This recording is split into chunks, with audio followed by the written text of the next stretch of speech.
So Mark, what's going through your mind in 1985 when you find out you're selected by the New York Giants? I was just happy to be drafted.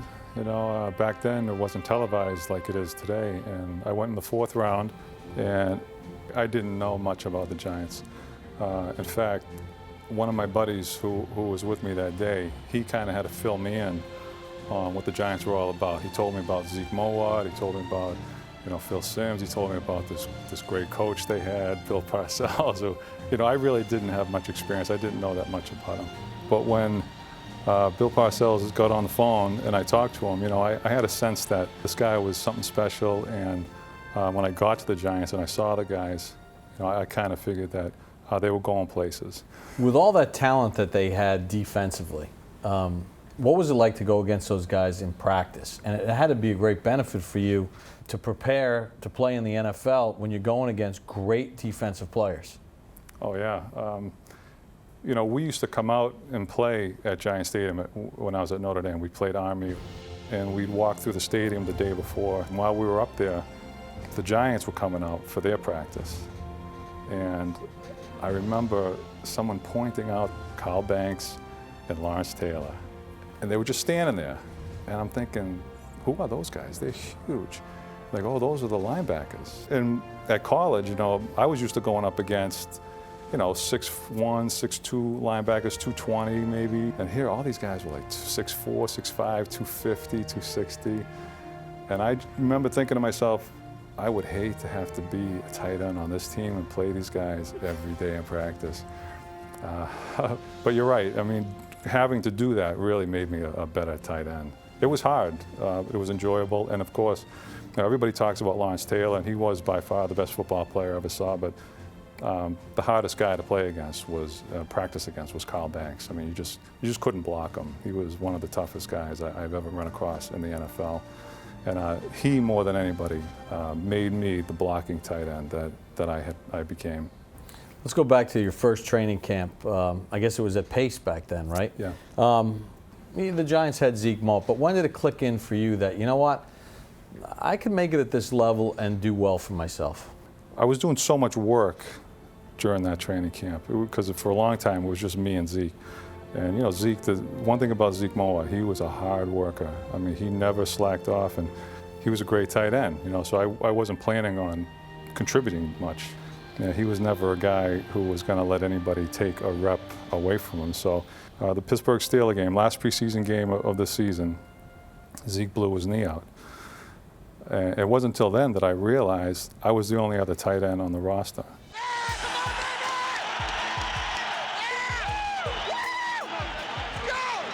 I know that Parcells hesitated to put me in. I could see him looking around the sidelines. Finally, he just said, go in, and I went in the huddle, and I remember Rob Carpenter saying, this is it, man, And I think at that point, I realized that I was at least going to make the team, because I was the only tight end. And Bavaro would exceed all expectations in his first year with the Giants, tallying 37 receptions for over 500 yards and 4 touchdowns.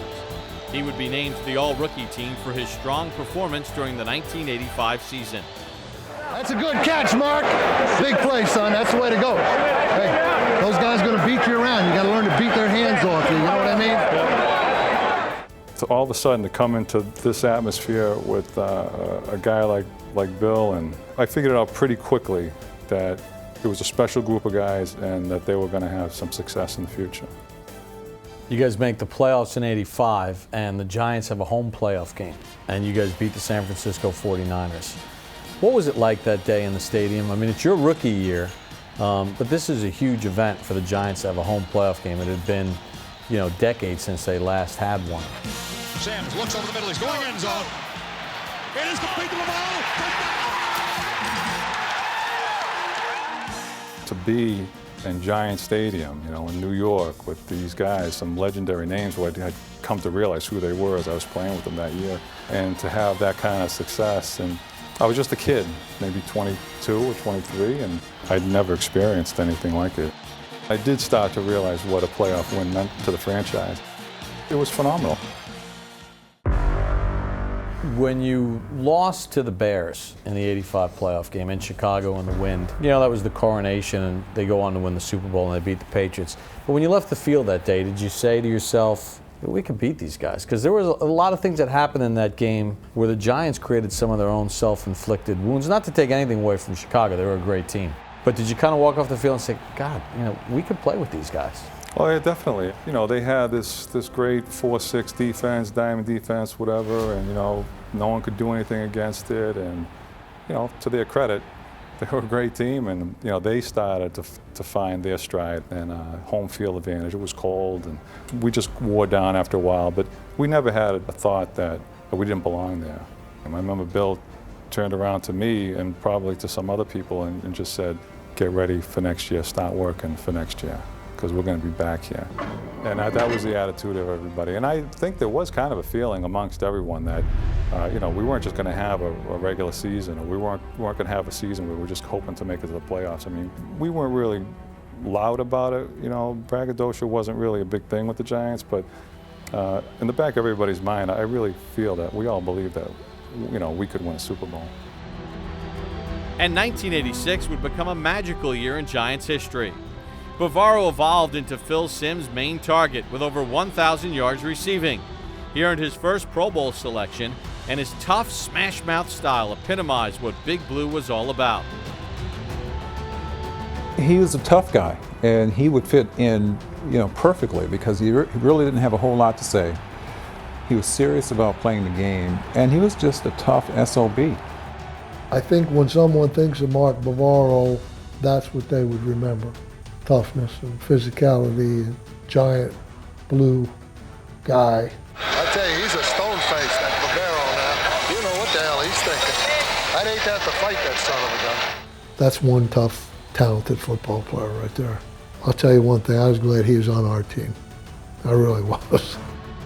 Bavaro's ability to play through pain was stuff of legend.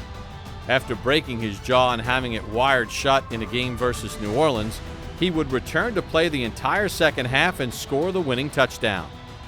Where did that toughness come from?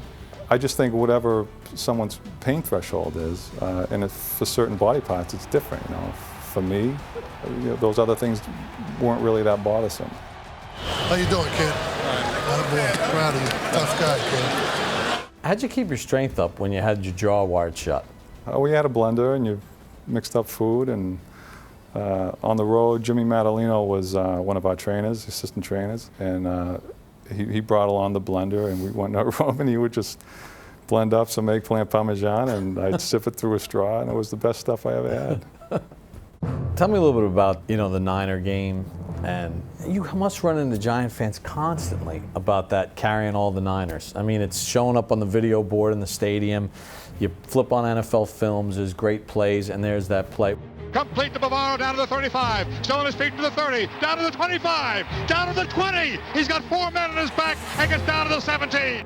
The only thing that was going through my mind was, why haven't they tackled me yet? Because Ronnie Lott was one of the first guys to hit me. And the tight end fights his way inside the 30, and a single effort to the 18-yard line, a solitary effort by Bavaro. He was a guy that was sort of the standard bearer for the attitude of the team. That play epitomized how tough Mark was and how we wanted to be as a team. This is classic and vintage Bavaro. This is what he does the best. He is just one tough cookie. He just carries 49ers all the way inside the 20, carry them for 10 yards to get the first down and set up a possible Giant score. And he did it on national TV, you know, just an unbelievable player. You know, it's still the signature play of that game is that. If there's ever one play that a player will ever be noted for, I think that is the signature play for Mark Bavaro. But also it signified that we had a pretty doggone potent offense that could get the job done. Your second year in the league, and you win the conference championship, and the party in Giant Stadium is unbelievable. The Mara family is going to their first ever Super Bowl. What are you thinking as you're in the locker room and you've taken that step, knowing that the job's not done? The object is to win the thing, not just to get there. I just remember thinking, okay, you know, next, who's next? Next up, the Denver Broncos in Pasadena. What are you thinking as that game's sort of unfolding? That game kind of reminded me of a lot of the games in that '86 season. We would run our game plan, and everybody knew it, but you couldn't stop it because we were good. And we were losing at halftime, 10-9. There was no sense of panic. We just figured this is the way our season's been going. Just going to go back out, keep beating on them, and sooner or later they're going to break, and that's what happened. Sims has the ball. Sims throws, end zone, Bavaro, touchdown! What did it mean to you to score a touchdown in the Super Bowl? Looking back on it, it was pretty cool. You know, but at the time, the only thing it meant to me was that it was the go-ahead touchdown. Because, like I said, we were losing 10-9, and the great part about that touchdown is somebody took a picture of it head-on, of me head-on. So you got me kneeling down, giving thanks for scoring a touchdown, and behind me you can see the scoreboard on the other side of the field. That's the only meaning it really had to me, was that it was the start of the turning of the tide, and we never really looked back from that. Sims has the ball. He is going to pass. He does. It is complete. Yes! He hung on to the ball. Bavaro hung on to the ball, and McConkey came down with it off his fingertips. Bavaro to McConkey in the end zone. The game was pretty much a foregone conclusion, but still, you know, you wanted to get touchdowns when you could, and I didn't want to have to go back to the sideline and face Parcells, knowing I dropped a surefire touchdown right in my hands. And so when I saw the ball bounce off my head and fall into McConkey's hands, it didn't fall into his hand. He was all over it. Exactly. He wanted it. Yeah, he wanted it. Thank God, you know. Thank God he's like that, because he caught it, and I was probably happier than he was. The Super Bowl champions are the Giants. Everybody's dream in football. I had a lot of good friends in that team. You know, we really loved each other. You know, we were a very close group. When you think of Parcells, you said that you kind of got him right off the bat. Yeah, I got him from the beginning. He was pretty, you know, to me, he was a pretty easy guy to understand. You know, do your work. You know, keep your mouth shut. Don't self-aggrandize. All those things. I mean, I loved him. You know, right from the get-go. You know, that's the kind of guy I wanted to play for. When I think of Bill Parcells, I think he's a funny guy, and he would crack me up. I wouldn't laugh out loud, but I'd be inside, man. I'd be cracking up to some of the comments that he would say to people. Make sure you remind them. They might try something big early. Yeah. Okay? Last time I told you guys that, you forgot to remember. Remember? All right, so you become a cult figure. Now you're on the cover of Sports Illustrated. You got the nickname Rambo. I mean, how did you take to all that for a guy that didn't seek any of it?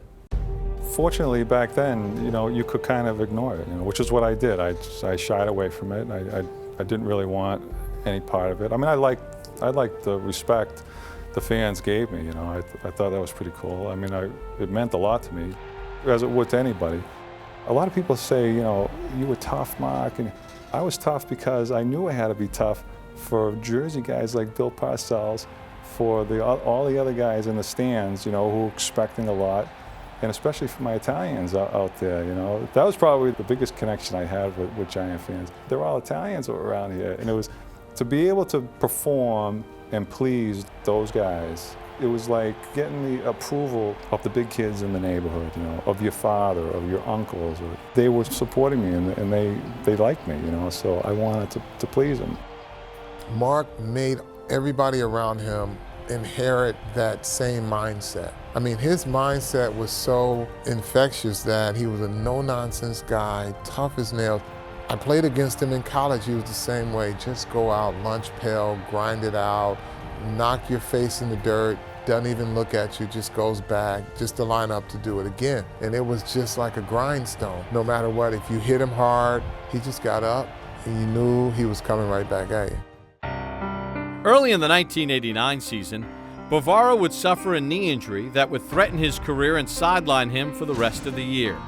I was coming back from a big injury. I mean, I don't think many people were expecting much of me. But the tough-minded tight end would valiantly return to the field to be a key contributor to the Giants' historic season in 1990. Sims throws, end zone, Bavaro, touchdown! Sims takes the pitch, throws, complete, touchdown, Bavaro! In '90, you didn't know who was going to step up We knew that we were big and strong, and we were going to be hard to beat. It was really one of the greatest team efforts I've ever seen in sports. But after storming out to a 10-0 start, Bavaro and the Giants would suffer a setback when Phil Simms went down with a season-ending injury. It was a great loss, obviously, to lose your quarterback. I mean, Phil was great, but Jeff Hostetler, he knew the offense as well as Phil. I mean, he ran the offense as well as Phil, and he added a little extra dimension with his mobility. Hostetler's trying to pass, runs away from trouble, turns upfield, runs to the sideline and throws on the run, and completes to Bavaro. Giants are trailing by a point. All depends on Matt Barr. Fans are on their feet and screaming. Snap, spot, kick is away. It's got the distance. It is good. Good. And the Giants are going to Tampa Bay. It's over for the Three Pinks. It's over. And at Super Bowl 25 in Tampa, with the Giants trailing the Bills in the fourth quarter, the veteran tight end would step up when his team needed him most. 3rd and 7 to the 26. Bills by 2, 13:56 to play. And Hostetler throws, and it's caught by Bavaro for a big first down to the 43. He is a money player, Mark Bavaro. I was very glad to be able to help, and I was more than happy to actually win the game. Over the middle, Bavaro again for a first down to the 27-yard line. Hostetler and Bavaro continued to connect on the drive, setting up Matt Barr's go-ahead field goal. And the rest is history, as the Bills' Scott Norwood would miss the kick at the end of regulation. No good. Wide right. Giants win. Giants have won. Super Bowl 25. I mean, I honestly felt it was the culmination of my career. I just considered it was the cherry on top of my NFL Sunday. I lucked out. I mean, I couldn't have come to a better place with a better coach, with better players, and especially, you know, with a better owner. When I see the helmet, you know, I think of me. You know, it's like I'm looking at myself. That's how, you know, I think all those guys who were on those teams in those years feel, because it was really a special group of guys, you know, and it was a special time for New York. I was only here 6 years. It wasn't like I played here for 15, 20 years, but those were 6 special years, you know, for the franchise. And because of that, you know, I'll always feel like a Giant. Number 89, Mark Bavaro.